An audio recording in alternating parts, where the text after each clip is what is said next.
Welcome everyone back to weekly weather updates, and in today's video we have the latest from the live radar. Run for the latest UKV, have a look at the precipitation and the temperature over the next 5 days, as we are going to see some up and down conditions as we end July and start August, with some rain around, potentially something a little bit more lively into early next week. But apart from that, still some sunny weather around, dry conditions, and at times it will get warm. But whenever we see some cloud and rain, inevitably those temperatures will be cooler, but at the moment not expecting anything to deviate too far from the summer averages. As we progress into early August though, there are increasing signals of potentially hotter weather returning as we head into the first third towards the middle third of the month. In around maybe 10 days time, that's when those rumblings do start. At the moment, there's pretty high confidence that heat will be returning to mainland Europe, and some runs have got us tapping into that heat as we do progress into August. As I said, it is still very uncertain, but this is how these heat spikes do start, so I wouldn't be surprised if the models are starting to catch onto something, and we'll explore that in further detail in the second half of the video. So do remember, if you enjoy the videos, please like and subscribe.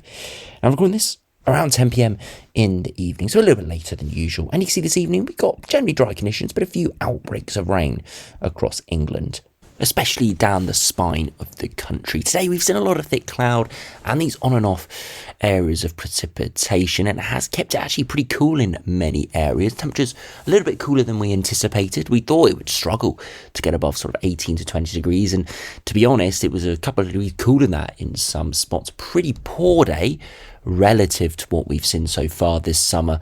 But again, it's nothing remarkable. A few degrees below average, it's nothing really to shout home about. But relatively speaking, as I said, it has been a pretty cool day compared to July so far. Do put up on temperatures this evening.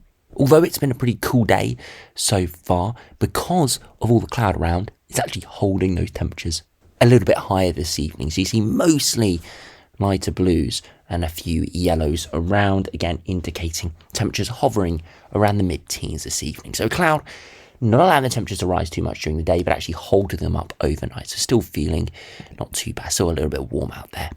Now, if you look at the precipitation and the temperature over the next 5 days on the latest UKV, you can see all those bits and bobs of rain around, clearing away this evening, but still some thick cloud into Wednesday morning. Into the afternoon, it's actually a pretty dry picture, a few odd showers around, so similar to today, but a little bit less precipitation, hopefully some breaks in that cloud as well. Progressively into Thursday, a few more showers and maybe even the odd thunderstorm starting to break out in southern and eastern areas, potentially quite a few scattered showers and storms breaking out there. Again, need to keep a close eye on that as that clears through, could be quite intense in some spots. Does look like the peak activity here will be around lunchtime, and by the middle of the afternoon into the evening, majority of those storms start to clear into the channel. As we progress into Friday, the first day of August, you see a bit of a northerly flow, so it'll be a little bit chilly out there, but it won't be too bad. Lots of sunshine, a few odd showers. Into the 2nd of August, again, similar conditions, but less showers and more sunshine. And finally into Sunday, a little bit more in the way of rain, and there's the risk a few days later, Monday, Tuesday, Wednesday, we could see a more lively low pressure system move through. Some runs have hinted at that, as we saw in yesterday's video, but at this stage still a lot of uncertainty on that. It's a very small system running down the North Sea coast. Again, we'll have a look at that in further detail in the longer range charts in a few moments time. But you can see there into Sunday a few bits and bobs of rain around, but the weather front definitely breaking apart as it progresses eastwards. With a west to northwesterly flow, it's not going to be remarkably warm over the next few days. As we progress into Wednesday, we could touch 24, 25 degrees, so pleasant, but again, nothing remarkable, especially where we've got thicker cloud. Into Thursday, final day of July, again, 20 to 25 degrees, cooler, maybe high teens, we've got showers and storms. Into Friday, the first day of August, again, average kind of 18 to 23 degrees. Same really into the 2nd of August, maybe up to towards 24 and a few odd spots. And the same in towards Sunday, maybe again 25, maybe the odd 26. So again, nothing too remarkable at all. As we progress into the longer range though, things could all change progressively into August.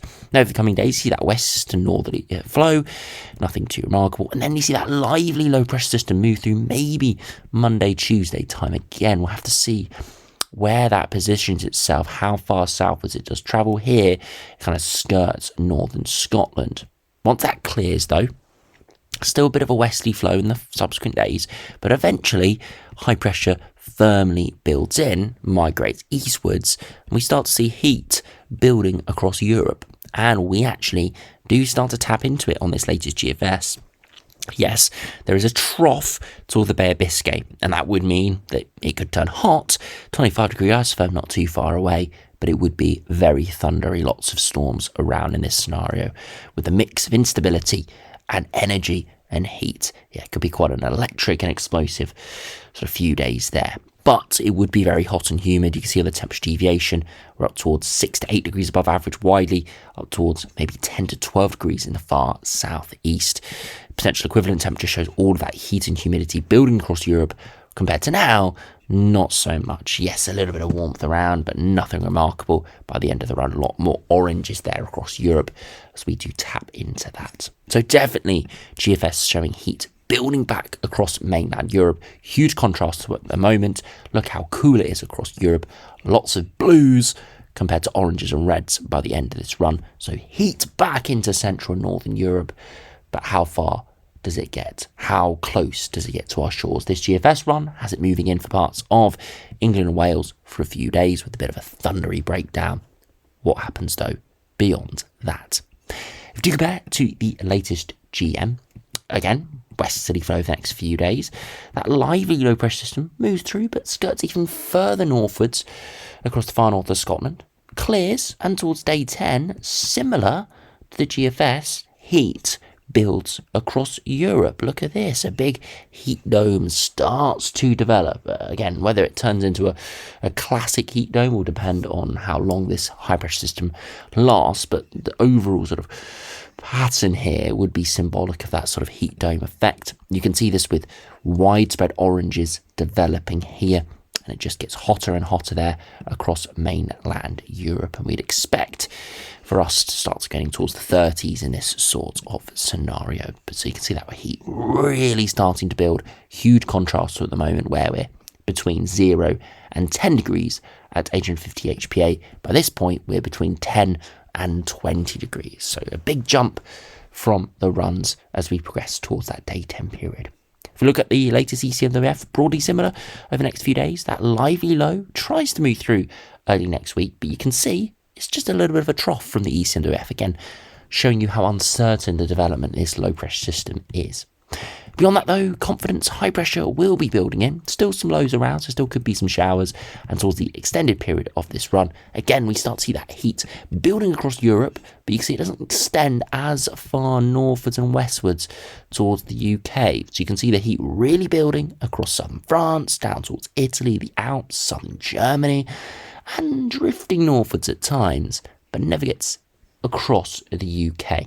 And that's because the lows to our north are a little bit too strong. Jet stream still a little bit too far southwards, not as much amplification as the other runs. So you can see here, heat building across Europe. Big contrast, similar to the other runs, just not quite extending as much across the UK. So very similar to the other runs, just those slight alterations could make a big difference at the surface. Now, if you look at the latest ensembles, we just quickly refresh this, make sure it's up to date. You can see hovering in around average over the next week to 10 days. Precipitation up and down, but not expecting much. From around the 6th to 7th August onwards, high pressure firmly in control. Still a few showers around, could be some storms. But look at this, upper air temperatures go above average. Only by a few degrees at this stage, but it's really driven by some very hot runs appearing. And you can see they have appeared. If you've seen the last few videos, these have appeared quite quickly, going from the odd run, odd outlier, to now a pretty strong cluster around a quarter to a third of the ensembles getting towards that 15-degree line or hotter, which would get towards heatwave kind of levels, including the operational run there in the extended range. So definitely sort of pattern that is within the model output, but it's also increasing within the model output in terms of the runs following it. So very interesting seeing that. Sea level pressure generally rising into August, a little bit more up and down as that heat builds in. Again, that could be to do with that trough towards the Bay of Biscay that could drift in at times, could give some storms. And if you look at the 2 meter temperatures, definitely an upwards trend there from high teens, low 20s at the moment towards mid 20s or upper 20s there towards the middle of August. And finally, if we compare to the latest ECMWF ensembles, this has actually just come out, this midday run, you can see hovering around average over the next week, and then again, similar to the GFS, warming trend there from around the 6th or 7th August, and looking a little bit drier, definitely clustering around that 15-degree isotherm. So not looking at extreme heat, no 20, 25-degree isotherm, which could give, mid-30s, high 30s. Not seeing anything like that, but definitely a return to the sort of heat we've already seen so far this summer, oppressive, high 20s, low 30s. That's what these runs are hinting at. And of course, if those troughs do develop, then there could be storms around as an additional hazard. So we'll keep you up to date with that over the coming days. It is longer term, so expecting some chopping and changing, and not expecting to see any of this heat at least for another week, maybe even longer than that. But yeah, definitely start to increase in the model output. And yeah, will be great intrigue over the coming days to see where this does go. So thanks for watching, hope you enjoyed, subscribe if you're new, and I'll see you again for another video soon.